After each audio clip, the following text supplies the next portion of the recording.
હવામાન નિષ્ણાત મલાલ કાકા ખાસ કરીને ઉનાળો જે અત્યારે ચાલુ થઈ ગયો છે અને ઉનાળામાં કેવા પ્રકારની ગરમી રહેશે, કારણ કે ગરમીનો પ્રકોપ પણ વધશે. ચાલુ વર્ષે એવું જોવા મળ્યું છે કે શિયાળામાં કોલ્ડ વેવની ફ્રીક્વન્સી ઘટી ગઈ છે, તો હવે લાગે છે કે હીટ વેવની ફ્રીક્વન્સી વધી જશે. કોલ્ડ વેવની ફ્રીક્વન્સી વધવાનું કારણ પશ્ચિમી વિક્ષેપ બરાબર આવ્યા નથી. પશ્ચિમી વિક્ષેપ બરાબર આવે તો કોલ્ડ વેવ તો એટલા કારણે ગરમી પડી રહી છે. પરંતુ મારા માનવા મુજબ અત્યારે જે લડાઈ ચાલી રહી છે, સમુદ્ર યુદ્ધ થાય તો ત્યાંની, કારણ કે આ આપણું જે ભૂમધ્ય મહાસાગર મેડિટેરિયન સીમાથી પશ્ચિમ વિક્ષેપ આવે છે અને આ લડાઈ પણ તજ ભાગોમાં થઈ રહી છે નજીકના. એટલે આ લડાઈ મોટા પાયેમાં અસર થાય તો ભારતીય મોસમ પર પણ તેની અસર થઈ શકે, કારણ પશ્ચિમ વિક્ષેપની ગરમી વધી શકે. પરંતુ તે તો વૈજ્ઞાનિકો જ કહે છે. પણ ઘણી વખત લડાઈમાં અણુ અખતરો પોખરણમાં એક વખત થયો છે.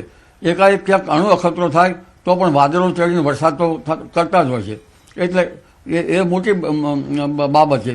પરંતુ આ યુદ્ધ જે છે એ યુદ્ધમાં મોટા પાયે યુદ્ધ થાય તો સમુદ્ર પર અસર થાય અને સમુદ્રમાં કાળક્રમ સ્થાની મીન રાશિમાં છે. એટલે સામુદ્રિક લડાઈ થવાની પણ શક્યતા નકારી ન શકાય, પરંતુ તેની અસર મોસમ પર થાય. પરંતુ હમણાં જે પશ્ચિમ વિક્ષેપ નથી આવ્યા તેના કારણે ગરમી વધારે પડવાની શક્યતા રહે છે અને સૂર્યકળંકોના કારણે પેસિફિક મહાસાગરમાં ગરમી વધારે પડવાની શક્યતા રહે છે.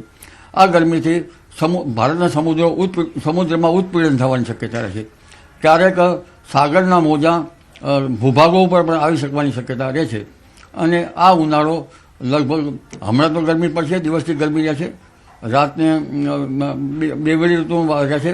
પરંતુ માર્ચ માસમાં હમણાં 7મી માર્ચ સુધી વિભુ ગરમી જે છે એ 37 ડિગ્રી અને કેટલાક ભાગમાં 38 ડિગ્રી આવી જશે. પણ 1819-20માં એ ભાગોમાં ધીરે ધીરે ગરમી વધશે અને આ માર્ચ માસમાં ક્યારેક 42, 43 અને 44 ડિગ્રી સેલ્સિયસ કોઈ ભાગમાં ગરમી જઈ શકે. એટલે એપ્રિલની ગરમી જે છે એ માર્ચમાં જોવા મળશે અને હવામાનમાં પલટા પણ વધારે આવશે. હમણાં 10 તારીખ આસપાસ હવામાનમાં પલટા આવશે જે ગુજરાતને અસર કરશે. 15મી તારીખ પછી હવામાનમાં પલટા આવશે, તેની પણ અસર થશે. અને 15મી માર્ચથી ત્યારબાદ એપ્રિલમાં પણ હવામાનમાં પલટા આવશે અને પ્રી મોન્સૂન એક્ટિવિટી શરૂ થવાની શક્યતા રહે છે. તો માર્ચ મહિનામાં જો 44 ડિગ્રી તાપમાન પહોંચી જાય તો એપ્રિલ અને મે કેવો રહેશે? એપ્રિલ અને મેમાં જ્યારે પ્રી મોન્સૂન એક્ટિવિટી શરૂ થશે, જેના કારણે વરસાદ આવશે, ત્યારે ગરમીમાં વધઘટ થશે. પણ 26 એપ્રિલ પછી ઉનાળો આકરો રહેશે અને 10મી મે પછી ઉનાળો આકરો રહેશે અને 17મી મે પછી. આભાર વિભુ જાણકારી આપવા માટે. સમાચારોમાં આગળ વધીએ. આગાહીકાર રમણીક વામજાની મોટી આગાહી. હોળીની જોત પરથી મોટી આગાહી કરી છે. 2026નું વર્ષ સારામાં સારું રહેશે તેવી આગાહી કરી છે રમણીક વામજાએ. અતિવૃષ્ટિ અને વાવાઝોડાની પણ શક્યતા સેવી છે. માર્ચ, એપ્રિલ, મે મહિનામાં વાવાઝોડું આવી શકે છે. વેરાવળ, પોરબંદરમાં અતિભારે વરસાદની સંભાવના પણ વ્યક્ત કરાઈ. શરદ પૂનમના દિવસે રાતે 8 થી 6 વાગ્યા સુધી પવન અને ખાંડરા અતિ ભારે ભેજ આવવાથી આ વર્ષે 2026નું વર્ષ સારામાં સારું જશે અને અતિવૃષ્ટિ થશે. ને આ વર્ષે અત્યારે જે કચ્છને આધારે આખા ત્રીજનો પવન અને ઉતાસણીનો પવનની અત્યારે જોવા પદ્ધતિ હોવાથી આ વર્ષે અતિ ભારે ગરમી પડશે. ઓગસ્ટ મહિનાની અંદર હજી પણ સૂર્યગ્રહણ, ચંદ્રગ્રહણ આવે છે, એ પણ ભારે હોય છે. એટલે ત્યારે ખેડૂત માટે અતિ ભારે ગરમી પડશે. અને આ વર્ષે અખાતીને છે રોહિણી નક્ષત્રે અતિ ગરમી પડશે. અને ભાદરવા સુદને છઠને દિવસે અનુરાધા નક્ષત્ર છે, એટલે વર્ષ સારું જશે. ભાદરવા વધ અને હાથિયા નક્ષત્ર બેસે, તે હાથિયા નક્ષત્રની અંદર પાછત્ર વરસાદ સારા થશે. ગાજવી સાથે પાક પાણીમાં પણ નુકસાન થશે. યુદ્ધમાં ફસાયેલા ગુજરાતીઓ મામલે નિવેદન. નાયબ મુખ્યમંત્રી હર્ષ સંઘવીએ નિવેદન આપ્યું છે કે ફસાયેલા લોકોની મદદ સરકાર કરી રહી છે. ફસાયેલા તમામ લોકોને સલામત લાવવામાં આવશે. અત્યારે એતિહાદ એરવેઝમાં કેટલાક ફસાયેલા લોકો દિલ્હી એરપોર્ટ પર સહી સલામત લાવવામાં આવ્યા છે. બીજા ફસાયેલા લોકોને પણ લાવવામાં આવશે તેવી તેમણે વાત કરી છે. देखिए, भारत सरकार ने इस पे पहले ही सभी प्रकार की जो कुछ सूचियां है वो जाहिर कर ली है और एहतियात का पहला फ्लाइट आज दिल्ली पहुंच भी चुका है और सभी लोगों को जिस प्रकार से एम्बेसी द्वारा जो माहिती मिल रही है उसके हिसाब से काम करना चाहिए। કીર્તિ પટેલ અને ઇન્દ્ર ભારતી બાપુ વચ્ચેના વિવાદને લઈને મોટા સમાચાર। કીર્તિ પટેલ અને ઇન્દ્ર ભારતી બાપુ વચ્ચે સમાધાન થયું। કીર્તિ પટેલે શાલ ઓઢાડીને ઇન્દ્ર ભારતી બાપુનું સન્માન કર્યું છે। ઇન્દ્ર ભારતી બાપુએ કીર્તિ પટેલને આશીર્વાદ આપ્યા। હરિહરાનંદ ભારતી બાપુ અને મહેન્દ્રાનંદગીરી બાપુનું પણ સન્માન કર્યું। તમામ વિવાદનો અંત આવ્યો। કીર્તિ પટેલે કહ્યું કે ભારતી પરિવારને તોડવાની કોશિશ ઘણાએ કરી પણ ગિરનારી મહારાજે મેળ ન આવવા દીધો।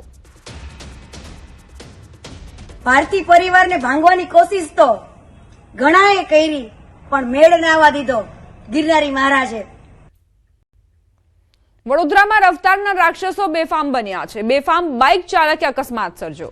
બાઇક ચાલકે અન્ય બાઇક સવારને અડફેટે લીધો। અન્ય વાહન ચાલકોના પણ જીવ જોખમમાં મૂક્યા।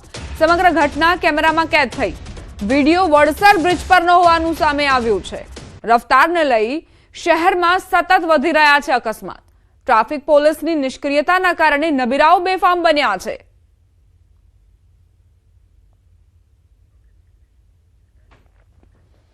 વડોદરાના ડભોઈમાં તોફાની તત્વોનો આતંક। લારીવાળા અને દુકાનદાર વચ્ચે બબાલ થઈ। દુકાન બહાર કલાકો સુધી લારી ઊભી રાખી બબાલ કરી।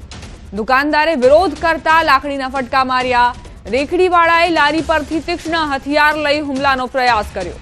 બંને વચ્ચે છૂટા હાથની મારામારી પણ થઈ। સ્થાનિક વેપારીઓએ વચ્ચે પડીને મામલો શાંત પાડ્યો।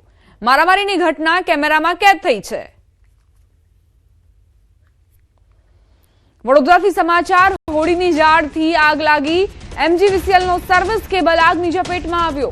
સંતોષનગર નવા બજાર વિસ્તારની ઘટના। રહેણાંક વિસ્તારમાં જીવતા સર્વિસ કેબલ હોળીની આગમાં લપેટાતા કેબલ તૂટી નીચે પડ્યો। કેબલ તૂટી નીચે પડતા નાસભાગ મચી ગઈ। તૂટેલા કેબલે દિવાળીની જેમ ફટાકડા ફૂટતા હોય તેવો માહોલ સર્જી દીધો। એમજીવીસીએલની ટીમે વીજ પુરવઠો બંધ કરતા લોકોએ હાશકારો અનુભવ્યો।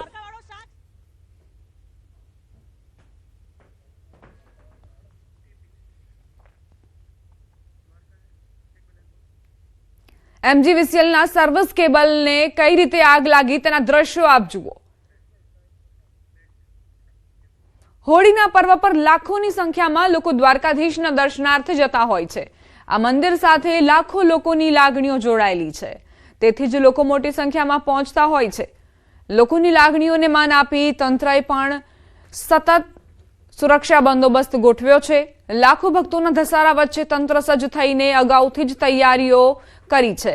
એટલું જ નહીં, હોળીનો પર્વ પૂર્ણ થયા બાદની પણ કામગીરી તંત્ર કરતું હોય છે। અમારી ટીમે દ્વારકા કલેક્ટર RM તન્ના સાથે વાતચીત કરી। તેમણે આ અંગે તંત્ર દ્વારા થતી તૈયારીઓ તકેદારીઓ અંગે ચર્ચા કરી।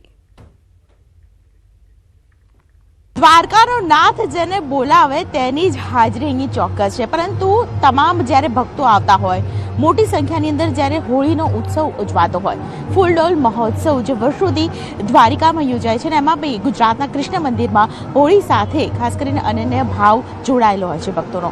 મેનેજમેન્ટ પણ એ પ્રકારનું કરવું પડતું હોય છે ને આ મેનેજમેન્ટ સાથે સૌથી પહેલાં તંત્રની જે જવાબદારી છે, તૈયારીઓ છે તે કહી શકાય કે 3-4 મહિનાથી શરૂ થઈ જાય છે।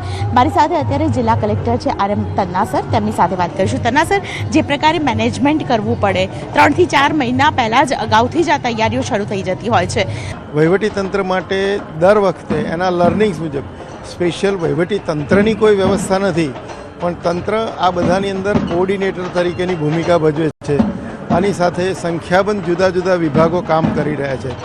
જેમ કે આપ સૌ જાણો છો, પહેલો જ દાખલો લઈએ તો આટલા બધા લોકો અહીંયા આવે અને ત્યાંથી જાય, કેમ્પો લગાવીને લોકો આવે, સેવા કરે, જમાડે, ખવડાવે, પીવડાવે લોકોને। પણ ત્યાર પછી કેમ્પ ઉઠી ગયા પછી સફાઈનું એક બહુ મોટી ચેલેન્જ છે। ગ્રામ પંચાયત જે વિસ્તારમાં થતું એ ગ્રામ પંચાયત તો ન કરી શકે। નેશનલ હાઈવે ઓથોરિટી અને બીજી અહીંયા જે ઇન્ડસ્ટ્રીઝ છે એના સહયોગથી, લોકલ વહીવટી તંત્રના સહયોગથી બધા સ્વયંસેવકો તૈયાર કરીને કોર્પોરેટ કંપનીઓ છે એમનું ફંડનું યુટિલાઇઝેશન કરી અને મોટું સફાઈ અભિયાન આ સમય દરમિયાન પછી પાર પાડવું પડતું હોય છે। 2000 જેટલા પોલીસ કર્મચારીઓ અહીંયા હાજર હોય છે આ સમગ્ર દિવસો દરમિયાન. આટલા બધા મોટા પ્રમાણમાં લોકો આવતા હોય, સિનિયર સિટીઝન હોય, નાના બાળકો, લેડીઝ હોય, એટલે કોઈને મેડિકલ સર્વિસીસમાં અથવા તો કંઈ તકલીફ કે ઇમરજન્સી ઊભી થાય એટલા માટે મંદિરની આસપાસ પાર્કિંગના સ્થળો ઉપર વહીવટી તંત્ર તરફથી મેડિકલ ઓફિસરો અને બીજી આપણી જે જિલ્લાનું આરોગ્ય તંત્ર છે એની ટીમ અને દવાઓનો આપણે જથ્થો ઉપલબ્ધ રાખીએ છીએ. સંખ્યાબંધ લોકો પાણીની, જમવાની, ભોજનની સુવિધા કરે છે, પણ દ્વારકામાં આવ્યા પછી શું? દ્વારકામાં આવ્યા પછી પણ લાઇનમાં ઊભા રહીને એમને 4-6 કલાક, 8 કલાક, 10 કલાક ગાળવા પડે. એ માટે આપણે પાણી પુરવઠાનું તંત્ર અને લોકોના સહયોગથી લોકોને પીવાના પાણીની વ્યવસ્થા પૂરી પાડીએ છીએ. નિર્વિઘ્નપણે આ યાત્રા લોકો સંપન્ન કરે છે. વહીવટી તંત્ર એના અનુભવથી અને લોકોની જરૂરિયાત ધ્યાને રાખી અને એક સંકલન અને સપોર્ટની વ્યવસ્થા કરે છે. આમાં સૌથી વધારે લોકોની સફળતા આ પદયાત્રા દરમિયાન લોકોની આસ્થા, શ્રદ્ધા અને એમની જે ધીરજ છે, ગમે એટલી તકલીફો વેઠીને પણ યાત્રા કરવાની, તંત્ર એને ધ્યાનમાં રાખીને જેટલું દર વર્ષે પોતાના લર્નિંગ ઉપરથી દર વર્ષે કંઈ ને કંઈ નવી વ્યવસ્થા ઊભી થાય, નાનો મોટો કંઈક લોકોને વધુ સુખાકારી રહે અને સરળતા રહે એવો અમારો પ્રયત્ન હોય છે. બધાને અમે એ જ વિનંતી કરીએ છીએ કે દ્વારકાધીશ ખૂબ કૃપાળુ અને દયાળુ છે. સૌ પોતાની આસ્થા લઈને આવે, એની આસ્થા અહીંયા બધાની ભગવાન પૂરી કરે છે. શ્રદ્ધાથી આવે અને પોતે જે અત્યારે ધીરજ રાખી આટલો મોટો માનવ મહેરામણ હોય છે છતાં જે ડિસિપ્લિનના વેમાં અને ધીરજ રાખીને તંત્રની વ્યવસ્થામાં સહકાર આપે છે એ જ રીતે સહકાર આવનારા સમયમાં પણ આપે. દ્વારકાધીશના મંદિરે જ્યારે કોઈ પણ વ્યક્તિ એક પણ રૂપિયો વગર આવે છે ત્યારે ખરેખર તે દ્વારકાધીશના મંદિરે આવીને દર્શન કરીને જાય તે પ્રકારનું મેનેજમેન્ટ તંત્ર દ્વારા પણ છે. કેમેરા પર્સન પ્રકાશ સાથે દીપિકા ખુમાણ, ન્યૂઝ 18 ગુજરાતી, દ્વારિકા.